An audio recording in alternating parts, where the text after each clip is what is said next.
All right, this is Jeffrey Scott, and welcome to this week's rendition to my top-down review. It is approximately 2:30 on Sunday, and futures are not yet available. I entitled today has resistance turned to support, and there's the date, October 11th, and my email address. Disclaimer, as always, this is for education purposes only. Any and all recommendations should be considered in the spirit of education and investment advice, and not investment advice, rather. I'm a doctor, not a broker. I am independent, meaning I'm not affiliated with any software vendor or trading company. The tools demonstrated are those that I use in my daily trading. I have paid for all the tools I will demonstrate. Trading involves risk, and you alone are solely responsible for any investment decisions you make. I have a lot of friends in the industry and a lot of people that I follow. I guess a good way of describing my style is I learned canceling from O'Neill.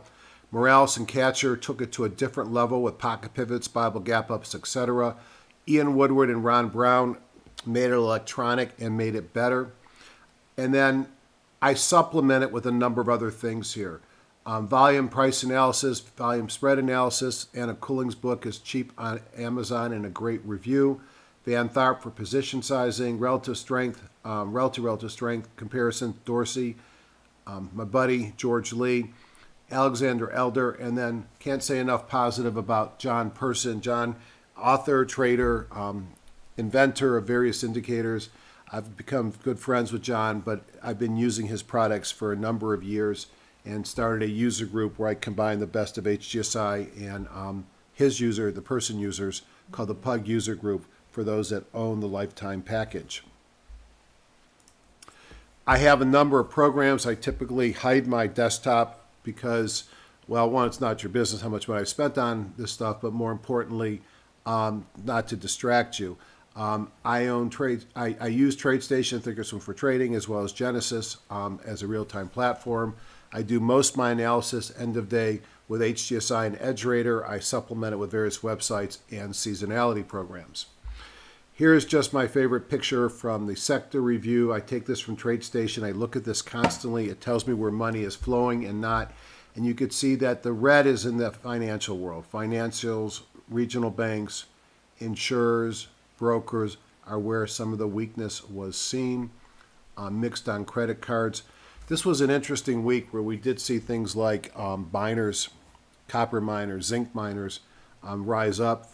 A lot of the material stocks showed strength, while gold miners you could see over here, green, transports picking up, while some of the financials turned down, and we have reasons for that, I think, with interest rates. This is my screen I call Major Markets Tell a Story, and what you'll notice looking at the E-minis, the NASDAQ future, excuse me, the YMs, the NQs, and the TF. So the S&P futures, the Dow futures, the NASDAQ futures, and the Russell futures, you can notice they've all broken above this yellow line, which is the 50-day moving average. And so, as I titled this, will resistance, where we'd failed several times on the way up, will it turn into support and be the basis of the next leg up? That time will tell that. The other thing that I thought was most interesting is you could look at the same indexes, E-mini, NASDAQ, Russell, Cash NYSE, and the Dow futures. And really I want to point out is a couple things. We've now gone to person buy signals weekly and daily, so that's very bullish. And notice how the AD lines and OBV are really leading us up on all these indexes. This is a very marked change from where we were in the past, and hopefully will represent further upside in the market. Just got to return a quick page. My son's very excited because Michigan's number 12 and their favorites against. Sorry for that distraction, but best thing my son and I have in common sometimes is sports, so I never miss a moment to interact. I mentioned there might be a reason why financials were weak, and I think that's because rates are still breaking down. Here's the trend line that we broke down, and we're still below it. And as I've said in the past, falling rates are good for REITs, MLPs, utilities, dividend payers, and home builders. Rising rates are good for banks, especially regionals and insurers. Now, we've been talking often about advanced decline lines, which were falling, and I said if these were stocks on a weekly on the left and daily on the right, you would have wanted to have been short. Well, these have stopped falling. You can see the weekly turned up, and really you can see it much easier on the daily. So that AD lines turning up is great signs for the bulls. And then the other thing that's turned up, the number of stocks above the 200-day moving average have moved back above the trend line on the weekly and really rocketed up above the 40 on the daily, as you could see here. All signs that we're seeing stabilization and improvement in the market. Canaries in the coal mine, I would argue they're poised to break out from a squeeze. Their weekly bongos are negative, which is negative, but they're above the 50. They had squeezing. They had mobile breakouts on Thursday. OBV has broken above moving average, pocket pivots the last 2 days. And if you don't remember, the canaries, these are leading stocks that we've used over the last several years to give us an idea of what the health of the major markets were. Facebook, Netflix, Google, Apple, Amazon, Priceline, LinkedIn, and Tesla. Clearly, they're not all moving in concert, although several of them have charts that look like this. Take a look at Netflix, take a look at Facebook, take a look at Amazon. Apple and LinkedIn perhaps being laggards. Market thoughts short term. This was a very positive week in the markets. As I showed you, OBV and AD lines are leading the markets higher. The participation improves. Interestingly, growth lagged the market this year, and I think it was this week in materials, which are not traditional growth stocks, and energy still causing a lot of the gains. I did see strength on utilities and REITs, probably interest-bearing, semiconductors, especially those related to the PC, selected energy and oil service stocks, and despite energy firming, airlines really had a great week, and I think that's because several of the major airlines came out with margin enhancement or increases. So short term, though, we are getting overbought. Longer term, as I've been saying for weeks now, this feels a lot like 2011. It took until February or March, I believe, that year to get to new highs. Is the correction about over? Are we still in a topping period? Well, 2011, we haven't corrected or haven't gone into a bear market, so we may be in the process of resuming. I'll believe it when I see it. Slowing worldwide economy still puts full employment in the U.S., and full employment in the U.S. puts the Fed in the hot seat. Risk management is prudent. What that means to me is smaller positions, less positions, tight stops. Even as we become more bullish, I really want to see conviction, and I'm taking profits quickly, as you'll see on our Stock of the Week pick from this past week. As I said a couple weeks ago, October is the month where major bottoms occur, and does last week signal that the correction is over and we move to new highs? I think is a good question. So, if we've now shifted over to the blue side here with the green into stage one, heading into new buy signals, I'm going to have to readjust what I'm doing with my trades. And what that means is I'm going to start considering buying stocks, buying calls, selling puts, cover calls, and bull put spreads. These are strategies that I might take if I think the market is going higher. As I mentioned, we are now going into the best time of the year. Those who sold in May, welcome back. We'll see you over the next couple of weeks joining the party. However, this is in the early stages of this reversal, and we are short-term overbought, so we could see some regression over the next week or so. Remember, know your news and earnings dates. As I look at the big newsmakers for this week, PPI, retail sales, claims, Philadelphia Fed reports, utilization, some energy. I think the big thing in the news this week will also be what happens in the House. If Ryan accepts the Speaker role and can be shown that he's bringing people together, that might lead to some improvement. But if we continue to see a lot of entropy in this market, then, in the House, that may cause issues related to budget deficits, extensions of, or expansion of the checkbook capabilities, and that could cause some volatility. When one looks over on the right-hand side, not a giant earnings week, but boy, there are some biggies there. First thing is we're going to get some idea of trains, railroads. Trains look like they improved this week. We're going to find out from CSX on Tuesday. I saw some KSU here as well, among others. We have a lot of financials, whether it's Bank of the Ozark, one of the best performing regional banks, JP Morgan, Bank of America. BX is Blackstone, asset management, Schwab. We're going to see some other important companies such as, what did I look at here? Private banks, another bank, Delta Airlines, JB Hunt, Netflix. Netflix trading coming out after the close on Wednesday. So we may want to take a look at seasonality, especially since I have a position in Netflix. So I need to look at that, whether I look at it with you or not, as I decide to hold it or not. Schlumberger, what's the story on oil services? Have we seen a bottom? So lots to learn this week from the earnings. Chart of the week, this is a review of last week's. At the end, I'll come back with this week's. These are presented for education purposes only. As always, trading, especially options, carry substantial risk. I do not warrant any expectation of return, and I may or may not already have a position in stocks I present. I do plan on taking the trades that they execute so I can discuss on the following session. I am doing this not to provide stop ticks, but to openly discuss how I take the trade, why I chose a specific stock or option strategy, and where I plan on taking profits or placing stops. Last week, we talked about VIPS. China was a little bit easier to play in the beginning of the week because the Chinese markets were not open. I picked this because, as you could see, despite the weekly bongo being red, the forces were green, the daily bongo was green. I had a Mobo breakout from a squeeze. We were right up against the 50-day moving average.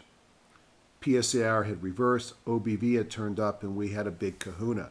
My concern was this 50 could be resistance, and I commented not to take the trade unless we crossed above the 50. My trading plan was to put a buy stop at 18.35. My target was 19.55 or $1.20 per share. My stop was 17.15. I was risking $1.20. So here was my trading plan. As you could see, there's the white was where my buy stop would be. The green was my first target to take half off, at which point I would raise my stop to break even. And here was my stop at presentation. This stop was actually not at the bottom of the bar, but was set based upon, I think we talked about last week, sort of midway through a tall bar. So here's what happened. On Monday, we traded above my buy stop. I triggered. It was an orderly move, and I got into the stock at my prescribed buy price. Green represents my target. We traded up to it on Wednesday. I took half off at that time. On Thursday, when I traded below the bottom of that doji bar, I closed the rest of my position near break even. So I think we've continued on a course where almost every pick that we've chosen based upon charts have traded up the following week. But what we're seeing here is a pattern, or had been seeing, where these stocks move very quickly. You have to take profits off the table and raise your stops, or you end up being at risk of losing money. Had I not taken anything off the table, I would be at break even here at best at this time. Upcoming live events, I'll be at the Traders Expo at the end of the week.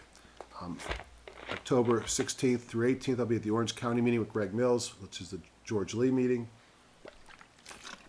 I will not be in PV, but I know there's still seats available, and I'm sure it will continue to be a great meeting, and I'm really sad that I'm missing it, but I have a family wedding, so I have no choice.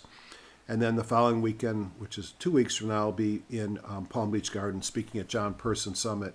Those who are PUG members, PUG members, you know who you are, who are attending John's meeting, I'm going to have a half-day meeting for HGSI review. on the Friday preceding the 31st, so that'll be the 30th. That's subject to my work getting in the way, but right now it looks like we should be okay. Tonight's agenda, those are my introductory comments. We're going to a market review, top-down analysis, bottoms up, and look at the charts of the week. All right, so don't cheat and look at what my chart of the week was.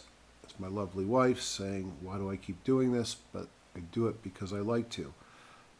That said, I will be traveling the next couple of weeks, so certainly in 2 weeks I don't plan on doing this. I'll do my best to get it done next week, but no guarantees. If I can't get it done on both weekends, I'll probably do, at least for PUG members, and probably open a live session midweek. So this, I like to always review the market, and this is using a tool in HGSI called a group performance analysis. And I take all the different groups that I like to track, and I say if I bought them at the end of the day the prior Friday, which would have been the 2nd, and I sold them at the end of the day this Friday, how would they have performed? So the first thing you notice is the S&P 500 was up 3.26% on the week. How often do we see the S&P 500 up 3.26% on a week? And my answer would be not very often. So that's a pretty impressive week for the S&P. Coming down the list, let's see what else I have. The IBD 50 was at 2.27 and the HGS 100 at 2.11. So great weeks on their own, but lagging by nearly 50%, the S&P return. My buy watch and the GIF All-Stars 2.74, 2.87. And my best performing group were my filter buys. Now, I'm actually pretty proud of this. This is a group where I take some of my best picks that I get from HGSI. I run them through my screens with John's indicators, and I try and find the best of the best. And my buy watch list, for example, this week included 55 stocks. So by filtering them, I had 16 out of 16 went up on the week, and my average return was up 4.59%. As I said, it was a great week in the market. From a market rotation, utilities are in the lead. This is using EdgeRater. Amex, not big surprise because of the material stocks, the miners, the Dow, the S&P. So big stocks certainly doing well this week. If I look at what groups might have done well, again using EdgeRater and their model here, REITs, China, real estate, utilities, energy, not a big surprise there. And if I look at what industries really came up, I'm going to switch over to this side over here, which are the major industries, and we could see renewable energy, utilities, real estate. Again, nothing earth-shattering here. And then if we look at what stocks were really making a difference, Republic Airways, some of the food stocks, some energy stocks, and interestingly, 3X Bulls on the gold. So these are some of the tools that I use in EdgeRater. Hindenburg, no surprise, there was no Hindenburg, although we finally have got very few new lows and we're starting to see new highs. Bucketology, this is where we ended the week. 83% of stocks trading above their midline, the Bollinger Bands. 15% above the Bollinger Bands, but over 20% up at the top. This feels like we're getting overbought, and unlike the reversal when we get a lot of stocks trading at the bottom of the bands, we don't normally see a huge reversion to the mean and a big pullback in the market, but we might see some sideways movement for a couple of days. This is where we were 2 weeks ago on the 28th. And you could see here we had close to 40% of the stocks were below the Bollinger Bands and 80% below the midline. And, we've had a pretty good recovery since that period of time. The markets, after a series of kahunas to the upside, have switched to decidedly green. And that's nice to see. The question is how long. And I'll be worried and looking for this series of large kahunas to the downside to get us out of what is an improving overall market. But as I said before, we are clearly in a better time of the year. Just to give you a sense of that, take a look at seasonality on the ETFs. So again, using EdgeRater, I do a number of different tools. But what I wanted to show you today was if I look at all the some of the major markets here.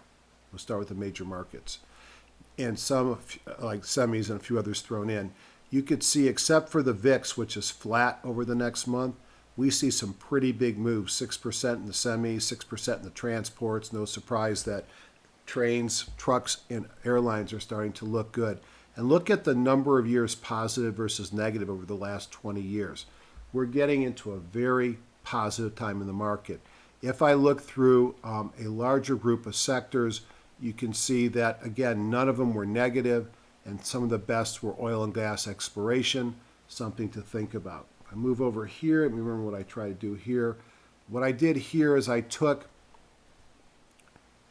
to see which months in the year are the best months for the major ETFs. And you could see, again, October, pretty much everything is positive, at least on the top. Let's not bother with the bottom. So a lot of things to be excited for, and really appreciate what I could do with EdgeRater and with HGSI to get an analysis like that that really gives me a great sense of what the market's doing. Now, I like to look at pictures, so let's go into the major indexes.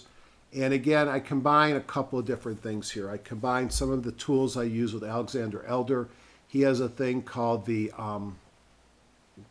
Impulse, and he colors the paint bar. A green paint bar means the buying window is open. He uses it as a filter. He will not go short an index or an instrument when it's green. If the index or instrument is red, that means the selling window's open. He won't go long. If it's blue, it doesn't give you guidance, and you can make whatever choice you want.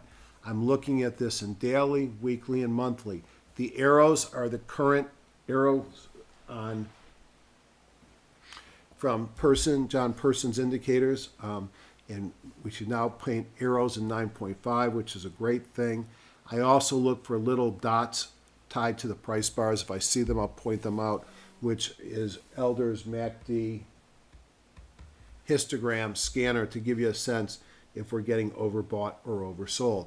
So over the last couple weeks, we've been talking a lot how short-term we've been going into buy signals, but on a longer-term signal, we still were into sells and concerned that this was just a retracement in a downtrend.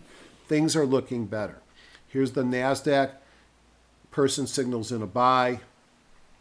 The color is green. Down here is the high jump. As long as it's less than 80, 85, it tells me we're not extended. Well, we're certainly not extended. We're breaking out of a downtrend, perhaps.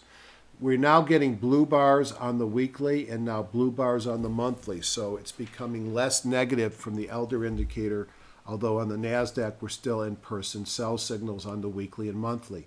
I go to the big stocks with the Dows, a little bit different. Green, getting close to 80 on the high jump, buy signal weekly green on the Dow, and a monthly blue. So the Dow is starting to show strength, and we did see strength in the larger stocks. There's not a lot of energy.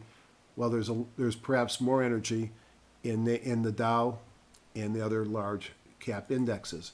S&P 100, same thing, except we now got a buy signal on the weekly and daily and a green on the person on the monthly. Much stronger than we've seen in quite some time. The SOX, we got that little red dot up there as evidence of some potential MACD divergence, but you could see in a green arrow, but we have a blue suggesting that this rally might be having less participation or less power. Interestingly, we turn green on the weekly with the buy signal, and we're still decidedly in the red in a sell signal. But on a shorter term basis and intermediate with the weekly, looks very strong. S&Ps in the cash market, green, green, and green. So the Elder indicator is green across the board with buy signals from John on both the daily and the weekly. If I look at the futures look about the same. Take a look at the YM, so looking at the Russell, and the Russell looks great with buy signals on daily and weekly. Lots of green on the daily, weekly, and new on the monthly. Still a person sell signal, which hopefully will reverse at some point soon. So how do I put this all together? I would say that we are in a much less precarious position than we were 2 or 3 weeks ago. The fact that I'm seeing the longer time frames, the weekly certainly, and a little bit the monthly, flipping to buy signals, is supportive that the market will move up from here. Very quickly, the sectors, materials, Person buy, daily and weekly, green, green, and blue on Elder, looks great. Energy, person buy on the daily and weekly, green, green, and blue, also looks great. Financials, blue, blue, and red, so less strong than the prior two. They're in buy signals, sell on the monthly. I think the financials need to see interest rates come up. To some extent, when rates drop below 2%, I've been interpreting that as almost that fear of the economy slowing down. So rising rates to 2.25 might actually be a great picture and suggest that the market, the economy is doing better, and perhaps that would be supportive of the market and turn financials around. XLI Industrials, wow, up at the top of the band, green, green with buy signals daily and weekly, turn blue on the monthly. Technology, XLK, green, green, and green with buy signals daily and weekly, definitely looks strong. Staples, green, green, and green with buy signals daily and weekly, sell signal on the monthly. XLP Staples looks strong. Utilities had a decent week, and they're green across the board. Well, blue, green, and green, buy signal daily and weekly, still on a monthly sell. Healthcare has sort of been the laggard, and it too is green on a buy signal. It's only blue and red on the weekly and monthly on sell signals on both of those. And lastly, discretionaries, green with the green arrow, green with the green arrow, green arrow with the red, green bar with the red arrow down. So, where's the weakness? Healthcare and financials, sort of the things that you'd like to see as leaders, but maybe the market is playing a little bit of catch up. So let's now go into HGSI, go into the warehouse view, and let's go down to Ron and Ian's wonderful groups that they provide for us at no cost. Woodward & Brown User Group, Major Markets Plus, and let's look at top-down analysis, and let's take a look at the major indices. Let's make sure I rank them by raw combo, and you can see gold miners up at the top. You saw the 3X gold bulls were in that market rotation model. Volatility, the dollar utilities at the bottom, S&P 500 over the 5 days, also sitting in the lower third. Let's take a look at some of these major indexes and get a sense of where we are and where we might be going. There were a number of kahunas last week. I'm going to switch to a cleaner view and just look at moving averages. So the bad news on the S&P is it's still in a bongo weekly red. When that turns to green, that will be a very strong sign that this market is going to continue higher. The daily is green. We talked about bear flags and breakdowns, and I said, if I remember correctly, and I've got a pretty darn good memory, so I think I do remember correctly, that I would be nervous until, whoa, I don't want to do that. I want to do this. Till we broke above that trend line. Now, we're getting closer. We also have 200-day moving average here. We did break above the 50, so it'll be very interesting to see if we can trade all the way up to the 200. And that, look at how it was support on the way up. Would it not be surprising if it becomes resistance on the way down? So I guess the message here is we may sail up to the 2040 range, 2050 range, but we are going to get into areas in the next 20 or 25 S&P points that may do some backfilling and take a while before we break through.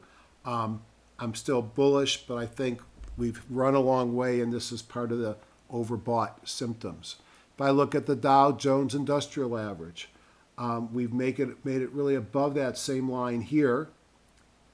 And so one suspects that we're going to run up here and test the 200-day moving average with the same issues here about whether we can break through what was once support. Will it become resistance? Did a great job of breaking through that 50, maybe even surprising the strength we've had there. Hard to say anything except being bullish here. Notice that the weekly bongo has turned green up here on the Dow. Let's look at the NASDAQ. I guess we could come here and draw some kind of line there, maybe here. Bottom line is we've broken above that line. I guess we could still be in a larger wedge formation. We did break or at the 50-day moving average. And what would be really cool is if we start basing or in this area, I would expect somewhere in this area here to see some resistance at a little bit over 4,900. So we have perhaps another 60 or 70 NASDAQ points before we get into resistance. It would not be unhealthy to see us start to base and bounce between that 50 and 200-day moving average, and hopefully before long that 50-day moving average will start to turn up. If I go and I look at the Russell 2000, similar pattern, right at the 50. I need to see a break there. Resistance, I would think, when I get up to this 1124 range. And in fact, if one was to extend this line here, you probably are going to get up to about some where this trend line here and the 200 merge together. So I would expect substantial resistance there. Let's hope that that 50-day moving average holds, because that's certainly more bullish than we've been in this market for quite some time. Take a look at the dollar. Dollar has dropped down, hence strength in gold, increase in the euro, and perhaps a good thing for our markets. Although I've seen the market go up or down with the weak dollar. I guess it depends why the dollar is weak. Volatility continues to trend down. That's a good thing for those of us that might be long and thinking about going long. It's bad if you're holding a lot of VIX instruments. But we're also getting down to the 200-day moving average. It's basically bounced there twice this past week, and maybe short term we see a bounce up. Certainly if we start to get into a period of markets being challenged by those moving averages, one might expect to see increasing volatility. If the dollar is weak, then that might mean gold is improved, and gold did move up on the week. Gold's still going to have to get through this 200-day moving average for me to be a big believer. And it still has a ways to go. Right now, to me, it's still in a trading range. Silver, which was stronger last week, ran up to the 200 and reversed. And it too, until it can close and stay above that 200-day moving average, I'm not a believer. I do notice that the bongos have turned weekly. Now, let's take a look at the major industry groups, of which we have 173. And 81 of them to the positive side. To the negative side last week, we just have a few. Computers, refiners turned to the downside, brokers, banks, cement, which had been strong, specialty apparel, trusts, wealth management, investment, and mortgage finance. Anybody want to believe that finances are still weak?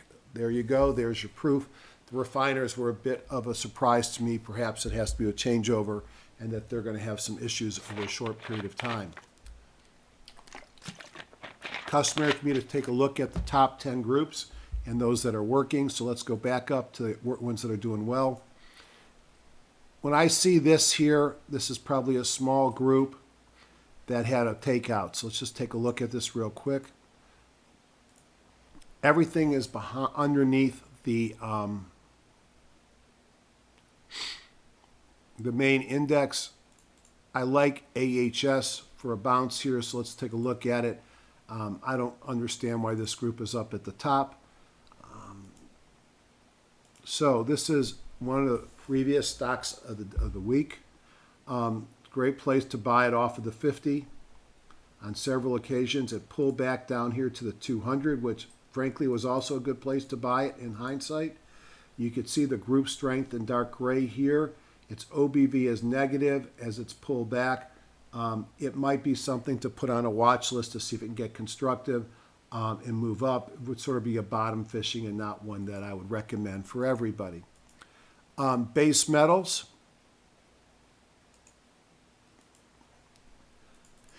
Freeport-McMoRan has been leading this market higher. There's been some activist investment here. You had Glencore say they're going to reduce mining of zinc and that led to some rallies in the miners.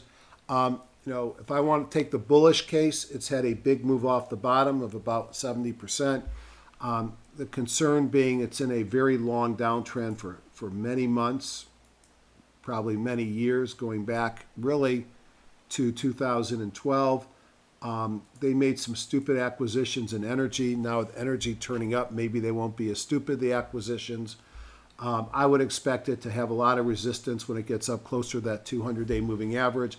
The bull case, everything's turned green up here. It's got OBVs turned positive, and Freeport short term actually looks pretty good.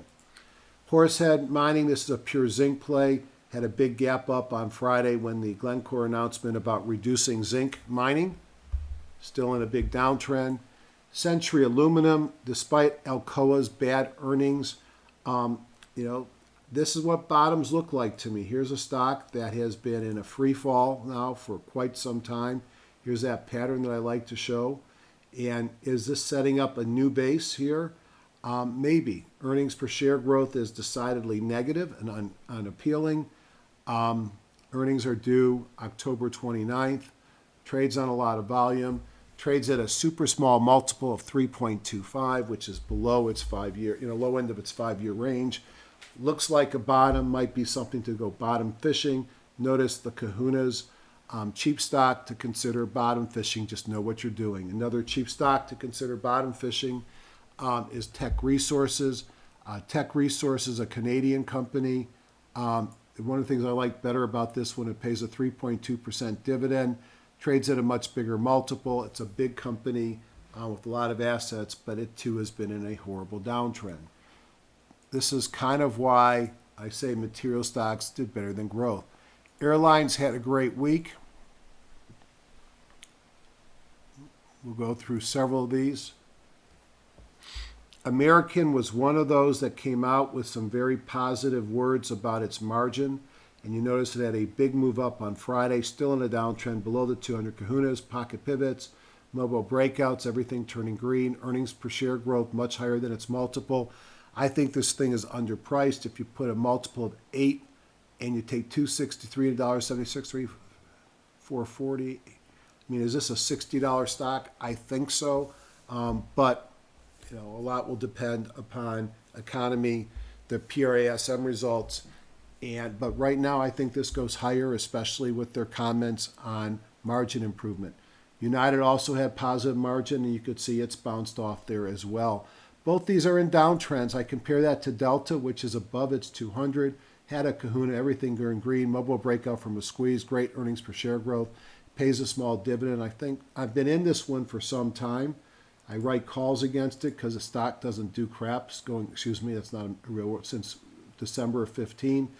It really looks like it, to me, like it wants to run. Southwest, pulling back into the 200-day moving average with a couple kahunas this week, out of a squeeze, good earnings per share growth. Southwest is another one you might want to consider if it can break above that 200, that might put it in an interesting position. JetBlue, lower left, upper right, pull back, PSAR reversal and a kahuna on Friday. Looks like it wants to go higher. And then I'll look at Hawaiian and then go forward. Here's another one that I also have holdings of. This is one that got hurt earlier this year on a missed earnings. It has been working its way slowly back. This is a stock that's ran from August 13th in the single digits up to about 27. It's at an all-time high. It's got great earnings per share growth compared to PE. Earnings are not till October 19th. So I've got a few days. My guess is I'll take half off before earnings and try to avoid what's happened in the past. We'll be back to this group. Logistics, UTI Worldwide. These are a lot of trucking stocks. I don't know why I'm doing that. Is that an auto zoom? Nope. So UTI Worldwide, earnings per share are horrible. No dividend. Big Bible gap up on Friday. Was this a takeover? I don't know. So I'm going to go to more info from Web, go to FinViz. Merger agreement. So take this one off the list. CHRW, I can tell you it looks great on John signals as well. Broke above the 200. All green, multiple kahunas. OBV broke above moving average.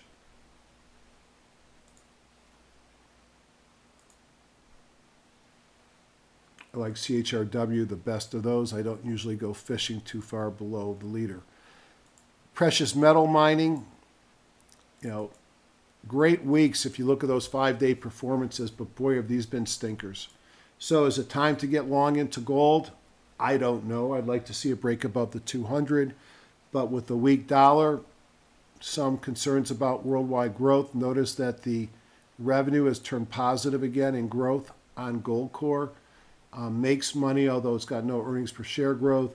Broke above its base a little bit on Friday with, I could tell you what that is, but it did have a kahuna and OBV breaking above its moving average. American Barracks looks similar. Randgold, here's been the leader of the bunch. We looked at it last week, sitting right on the 200 AEM, a little bit more earnings per share growth. Also trades at a pretty high PE. Oil and gas services, I said Schlumberger will have earnings out this week. Rig counts dropping, oil price going up. Might argue that these things are all turnaround plays. Rig looks interesting here. It broke above the 200. You can see the group strength here. It makes money, although with earnings per share growth is decreasing. Trades at a super small multiple, pays a 3.5% dividend. You can see a lot of demand in the stock. This is one that might be worth buying some and putting it away. Although be careful, they may do what others have done and reduce dividend yield, which actually stocks go up because it's probably a prudent move. Helmerich and Payne, another services stock. I'd like to see it get above the 200. And Ensco's a driller, 3.6% dividend yield, broke above the 50. Again, reminds me a lot of some of the things we've seen earlier, stocks that are in downtrends that are moving up off the bottom. Schlumberger had a nice move, got above the 50 where it's sitting right now, pays a 2.6% dividend. So you look back at what we're looking at, base metals, truckers, miners, and services are all groups that have had a rough time that are now trying to stage a recovery. Infrastructure software, solar winds. Take a look at a couple of these. Big move on Friday with a kahuna. Impressive move. Hard to buy something that necessarily that moved that much. Let's look at FinViz.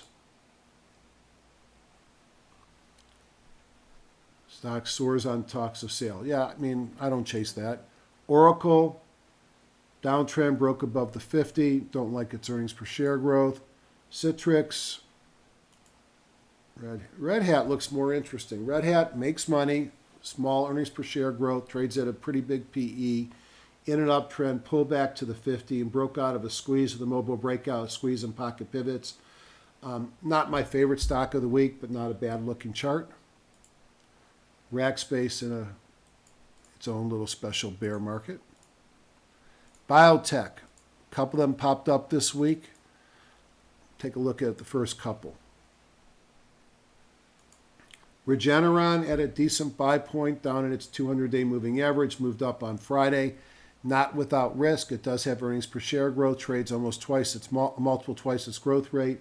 Certainly a leader and with a number of new products coming to market by themselves and others bringing them to market. OBV turned positive. Amgen, I like Regeneron's picture better, coming off the 200, constructive. Amgen, way below the 200, lower earnings per share growth, but lower multiple. Novavax looks like a bottom fishing. Diax, don't know anything about this company, moved above the 50 on Friday, mostly green up here. Gilead, by itself, not too exciting. I look at the earnings per share growth, slowing down.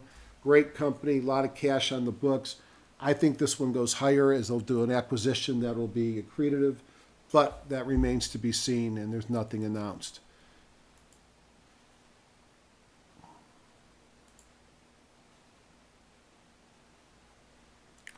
As a group, these have all been beaten up, so seeing some of those charts with a deep pullback's not that surprising. Application software, these will be a number of high-flying companies in the past. Let's see where they are now. Autodesk, big move on Friday. Now here we go. Is it being acquired?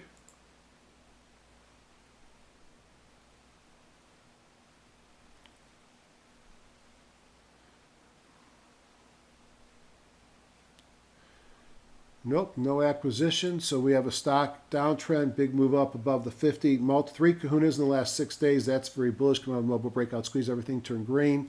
Don't like the earnings per share growth or the chart. I kind of like some of these things that popped up, and maybe this is a legitimate move happening here. I'm just curious. Let me draw the line.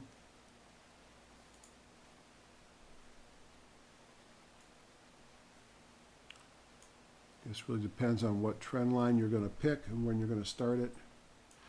Yeah, we're getting into areas where I might expect a lot of resistance. Data, pretty strong downtrend, hard to me to jump on that. Workaday doesn't make money, broke above the 50. Group strength turning up, post earnings mostly green. That looks actually pretty interesting. Activision Blizzard, certainly a long-term leader.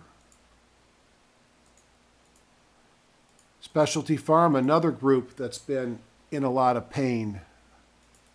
See if we can see anything interesting here. Valiant, one of the leaders in price increases according to the New York Times.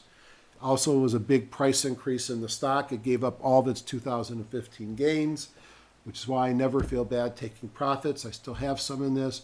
Bouncing off the bottom, hard to get excited about this, except it's probably cheap now at a multiple of 18 with a growth rate of about 40. Neurocrine Biosciences pulled back to the 200, which was a good opportunity for buying. Doesn't make money. It's a speculative based upon pipeline. Horizon Pharma, one of my strongest picks of the last couple of years, which sold off hard and gave us new buying opportunities over the last couple of weeks. Had a sort of a morning star formation with a move up on Friday. I'm back in this stock. I like its earnings per share growth. Pacira Pharmaceuticals, pretty bad downtrend in my mind. Amicus Fold, one that I had held until this bar over here. Just a dramatic sell-off over the last couple of weeks. A lot of stocks that have ugly charts in the top 10 groups. REITs, I'm just going to mention it because so many of them are showing up on the charts. And let me just pick up MAC. And you can pick which one you want, but a lot of them have similarities, I think, to this one here. Stocks in a downtrend, trying to get back up to the 200, pays a nice dividend, has great earnings per share growth. Some have better looking charts, but I was looking at that one specifically. Avalon Communities, pretty much going sideways, an expensive stock. I think they have a lot of apartments, Simon Property, malls. The REITs look attractive, not because they've got great chart patterns, but probably mostly because of their dividend rates. Quick break, I'll be right back. Okay, so we've looked at the top 10 groups and a couple of others. There's another REIT that caught my interest, Spirit. Again, a bottom fish perhaps, big downtrend, looks like it's put a bottom in here, got back above the 50. You can see the group strength has increased. OBVs turned positive, everything greens up here, great earnings per share growth, and a whopping 6.9% return. Okay, so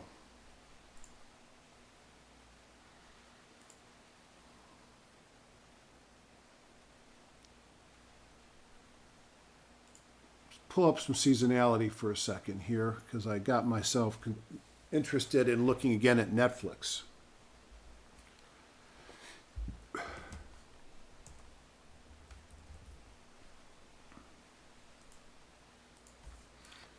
I may have to do an update here. Let's see. Nope. So, the way we use seasonality. The yellow represents a median movement over the last 10 years, day to day to day, in Netflix stock price. The green is a 5-year. Okay. First thing is you like them to be similar, and you know what? They don't overlap totally, but they're pretty darn similar, especially when one looks at changes, big abrupt changes in the stock price. Falling here, rising here, rising here. Okay. Then I have candlesticks of the current price going back about 6 months. To the right of this arrow, of these dashed lines, represents future projections. And these are projections of what price is going to do over time. The green box, the red box, the green, these are scanned periods of time that suggest a good move up in the market. So obviously, the time to be long Netflix, as everybody knows, is that first quarter of the year. And you could see, going back to the last 10 years, 10 and 0 between January 19th and February 29th. So you want to get into the stock somewhere before the 19th of January. Hold it for about a month with a 30% average return. So the question is, what's going to happen now? So let's hone in a little bit on this. So here we are in a trading range. And what do we see? We see that on the 10-year, we've got a very strong period of time coming up. 5-year, not as strong. So it looks like over the last 10 years, it's been up 6 out of 10 times for an average return of 10%. The 4 times it's been down 4.5%. Not a big move. Certainly not like Apple's move this period of time, although Apple's not as nearly attractive of a stock right now. But Apple has an 8 out of 10 position. Amazon, its earnings this time. Let's see if I can get a response.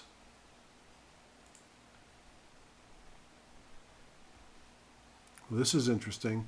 Here's JD. Here's Apple, rather. Not JD. My bad. Let's go in here and look at new Amazon.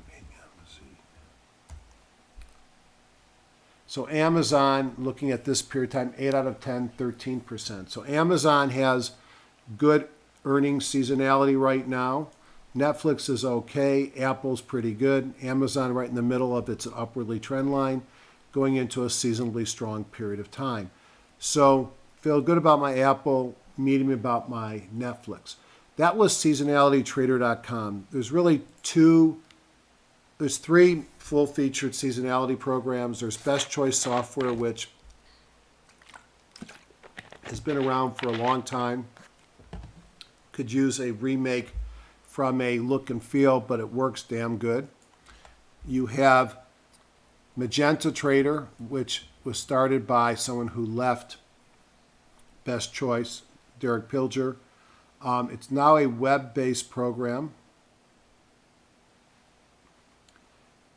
which I'm not a big fan of web-based programs, but it works nicely, and some of the issues they had in the beginning of speed have been fixed. And you have Seasonality Trader, which is basically the old version of Magenta updated, launched by the programmer.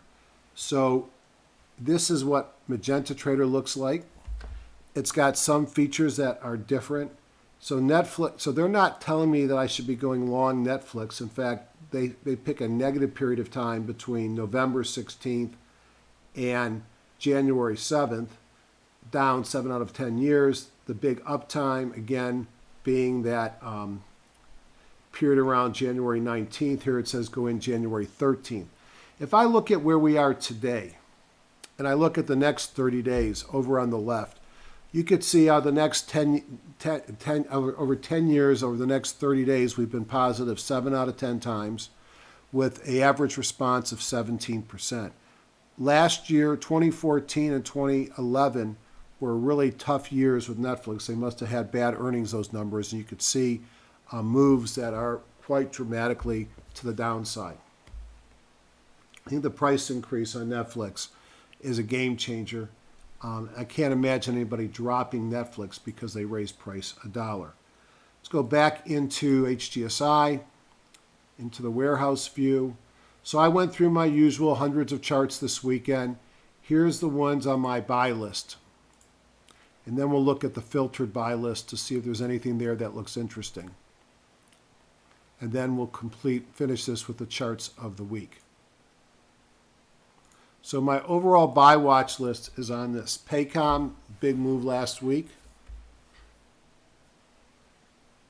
AHS, I'm watching to see how it bounces. Southwest, big airline. Dycom, IBD, 50 stock and industrial. We looked at Hawaiian Holding, Century, and JetBlue.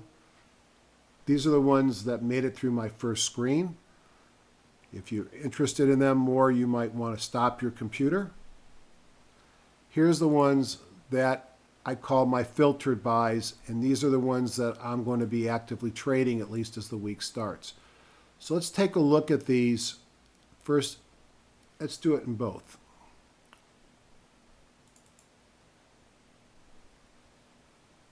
Now I know why the screen was half on this, because let me open up my trade station now. Let's go into Screener. Just don't want to do it that way.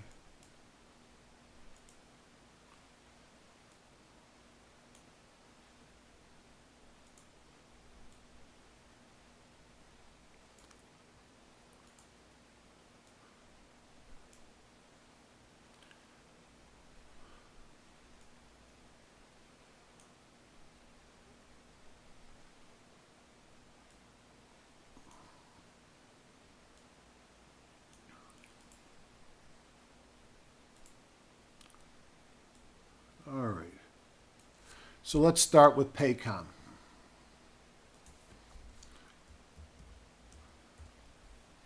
So Paycom has been in a nice uptrend on HGSI. Look at a weekly view. IPO. It had pulled back recently with the announcement of a secondary, which is, of course, after it had a great day here. Bounced off the 200s in a nice move up. Why do I like this? It's pretty much taken out this trend line from here.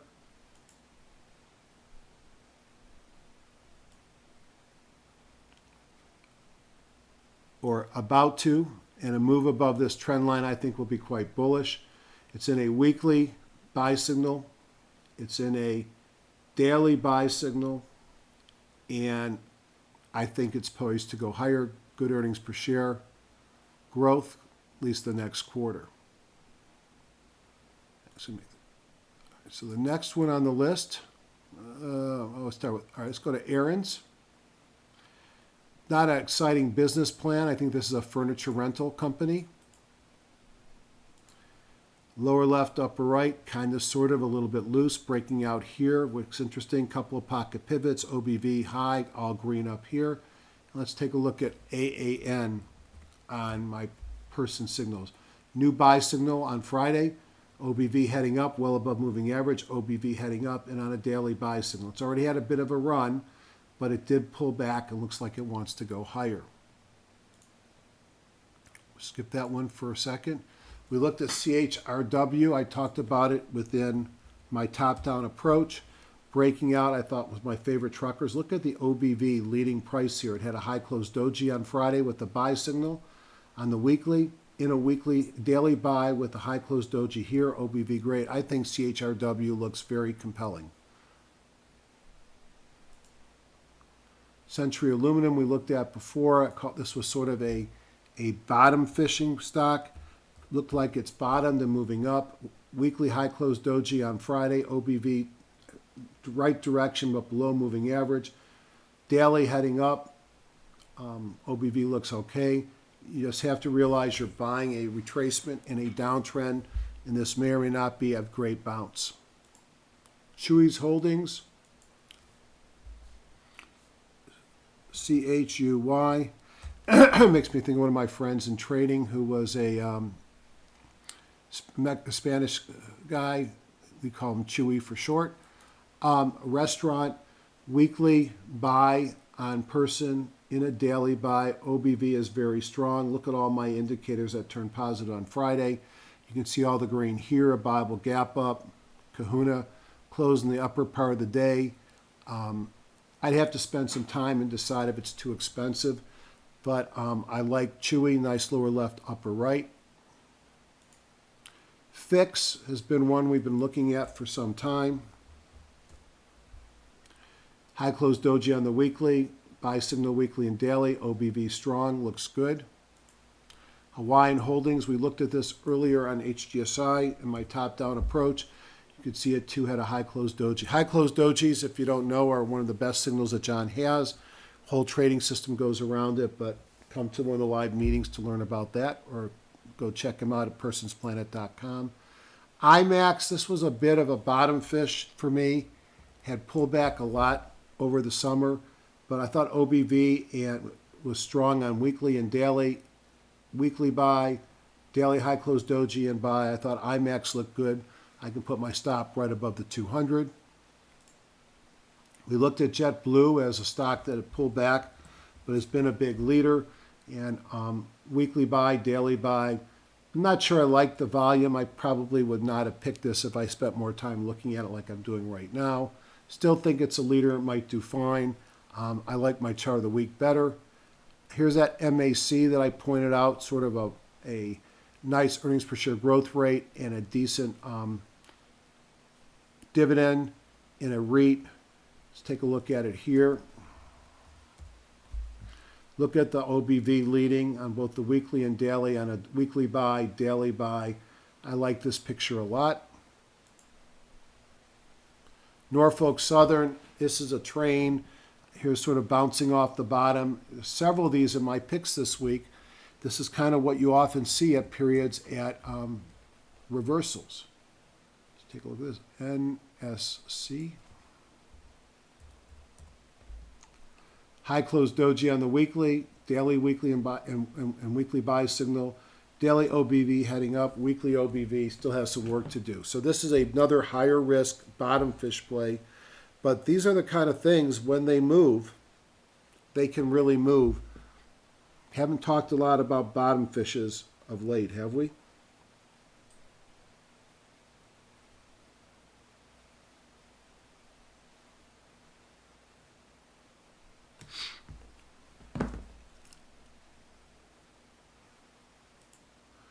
Paycom we talked about. Southwest we talked about trying to get above the 200-day moving average.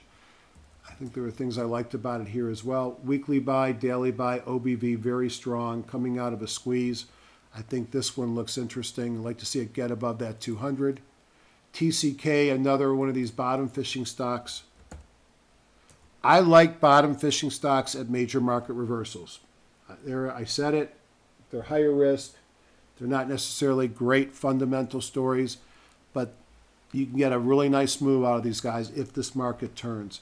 Weekly buy, daily buy, OBV strong. This is Tech Resources, also pays a dividend. We also talked about RIG, another turnaround potential play with the high close doji occurring on Friday on the weekly and the daily, in daily and weekly buy signals, and super strong on balance volume. I love the picture. Don't love the downtrend, but looks like it might be done going down. Vendetta, I think this was a natural resources stock, international. I don't remember where it's from. Sessa Sterlite Limited. Minerals, oils, and gas, zinc. So it probably went up with the other miners. Cheap stock. I liked it for a reason. 3.4% dividend. Let's look at it up here.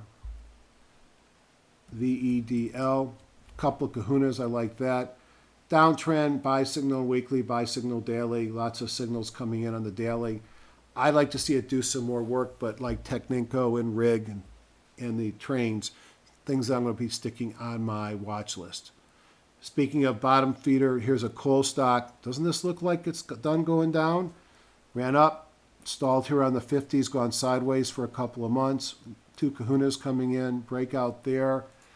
God, can you imagine buying a coal stock right now? Well, eventually, especially if we get regime change, coal's going to go up. OBV super strong in daily and weekly buy signals.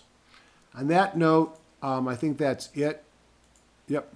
Let's take a look at my stock of the week and say goodnight. As I've said before, the charts of the week are really for education purposes only. And this week, I'm looking at an airline. It's expensive, called Allegiant Travel. Now, I would jokingly say I might buy the stock. I don't fly in the planes. I hate budget airlines. Most of them 6'5" and 240 pounds. Is this in an uptrend? It's doubled while it's been on the chart. So although it's been a little intermediate in looseness, it's lower left, upper right. Group strength has turned up. It's sitting at a convergence of the 17, 50, and 8-day moving averages. Had a mobile breakout on Friday, mostly green up above. It's sitting right below the PSAR dot. Had a big kahuna.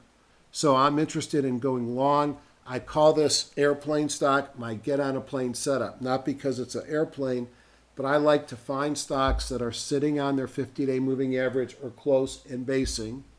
Had some momentum come in, mobile breakout from a squeeze and a kahuna, that are sitting right below their PSAR dot, because I can set my stop right above that dot.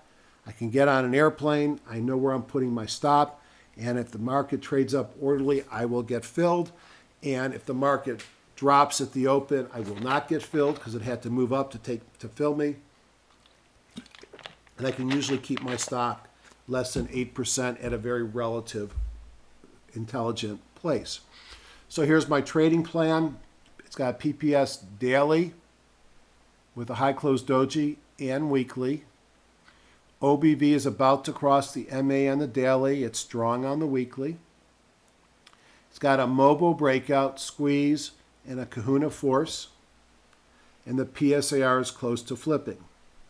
If the market is stable, I will buy it at $220.45. I think it closed at around 217. So it's got to go up about 1% to get me in. My first target is at 233.75. My second target, I'll tell you about.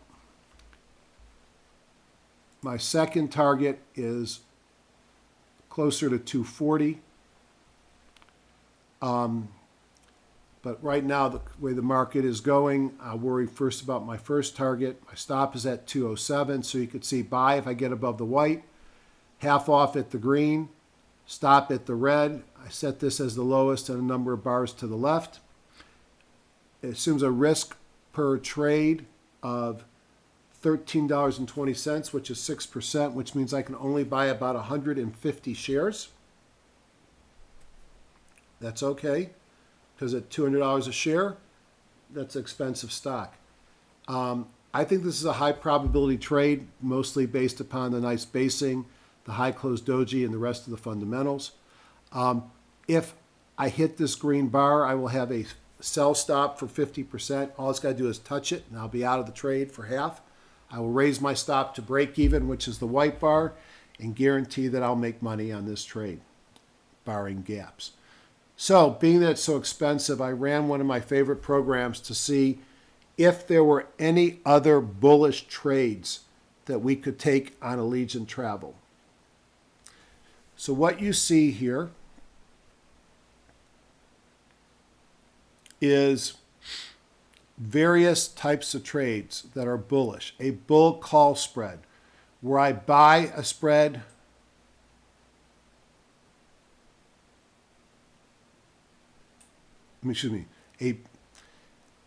I went into a bear call spread. A bull call spread where I go long a 220 at the money and sell a 230. All right. It's going to cost me $3.85, or on 10 of them, $385 for a single call. The max I can make is $615. I don't like that trade if I'm very bullish because it limits my upside. A bull put spread. I sell at 220 and buy back at 210. So I'm short the more expensive put. I keep $410.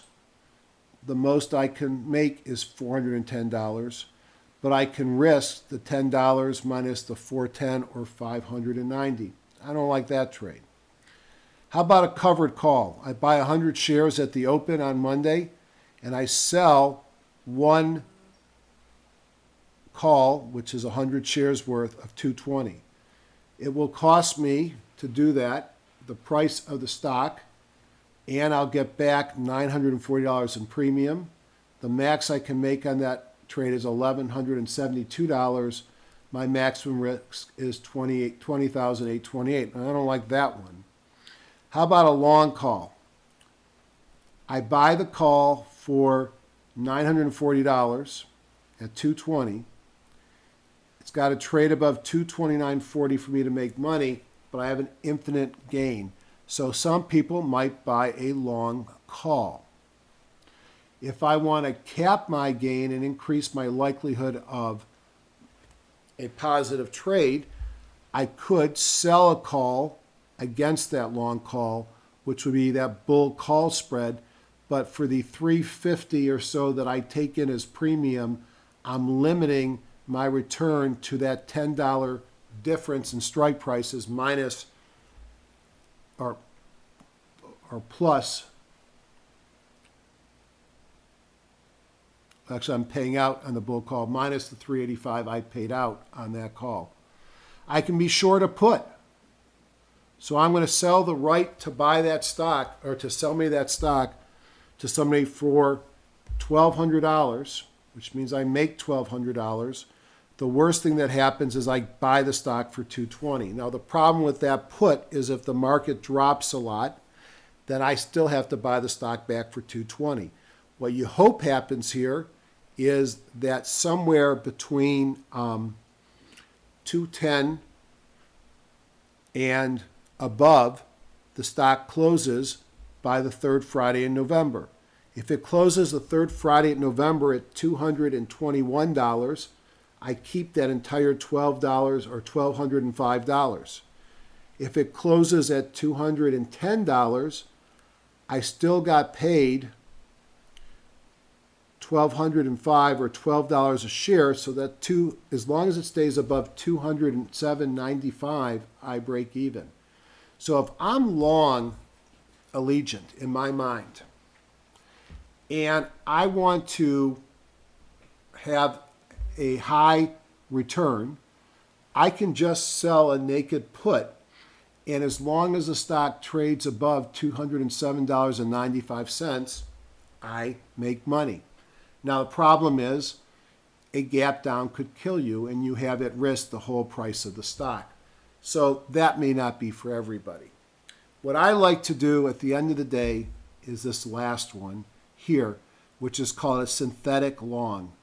In a synthetic long, I am going to buy a call. I'm going to buy the 220 call, and I'm going to sell the 220 put at the exact same strike price. Now, that will have the same P&L curve and behavior as a stock. Because the put is priced more expensive than the call, I'm going to actually get paid $3, should be $3.10 per option, or per share. Since 100 shares in one option, I'm going to get paid before